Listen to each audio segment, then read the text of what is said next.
All things exist in the human imagination. And everything you see as an objective reality was produced by imagining. Think of one thing, just think of one thing that would simply deny it. You can't think of one thing. So you go to the moon. You first had to imagine it. Had to imagine everything concerning the machine that took you to the moon. Everything in the world first has to be imagined and then executed.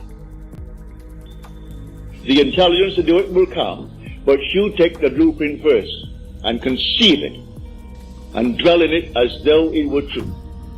And no power on earth can stop it from becoming so. But tonight, if you're here for the first time and you want something practical, you apply what I've told you. First, have an objective. You must have an objective. You can't say, well, I don't know what I want. Well, all right. Come back the next time. Ask yourself, what would I like of life? Don't be ashamed to name it. What would I like of life?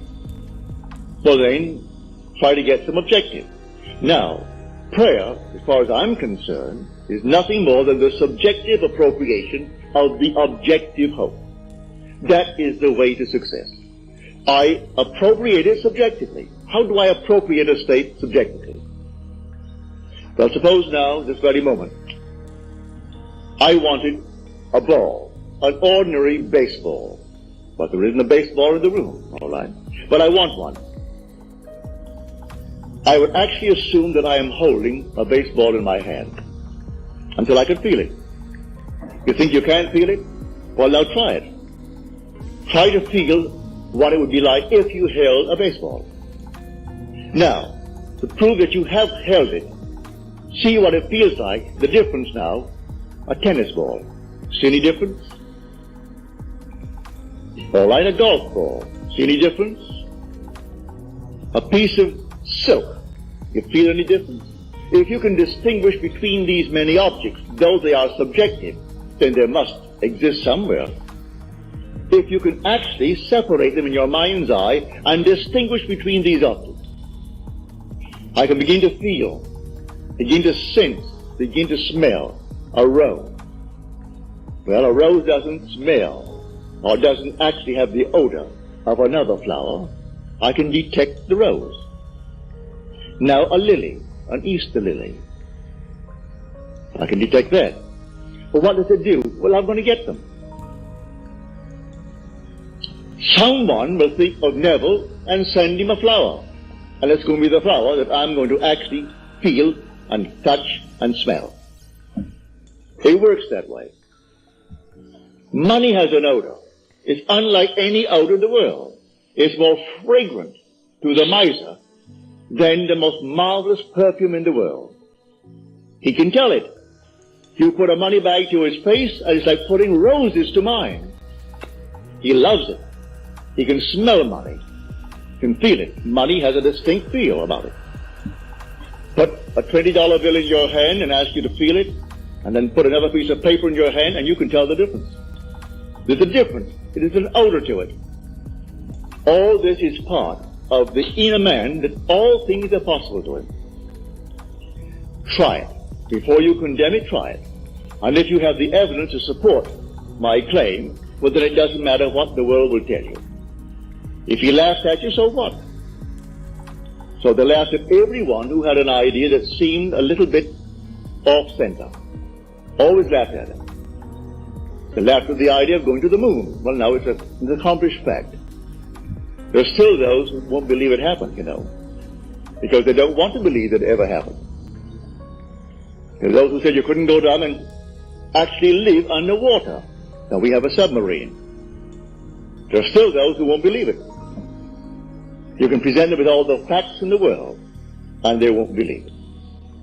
So I tell you, you try it first. And if it proves itself in performance, it doesn't really matter what the whole vast world thinks.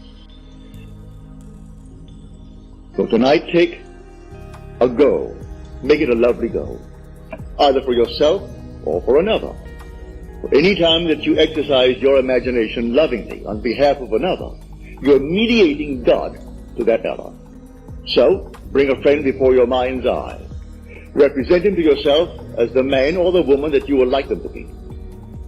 And don't tell them, ask for no praise, just assume that they're talking to you and telling you the most marvelous news about themselves. And you congratulate them on that good news. And go your own way.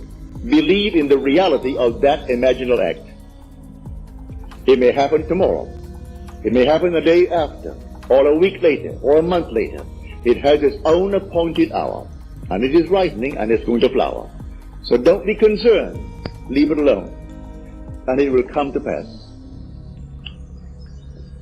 So this is what I mean by feeling is the secret. I catch the mood, the feeling that would be mine if I were what I want to be. I don't have to touch something. I can if I want to. But it's the mood I'm speaking of. What would the feeling be like if she were well? If she were this? And then you catch it, just as though it is true. You always go to the end, and the end is where you begin. You're always imagining ahead of our evidence. So go to the end and feel the end. And then dwell in that end, even though reason denies it and your senses deny it. You turn your back upon the doubters.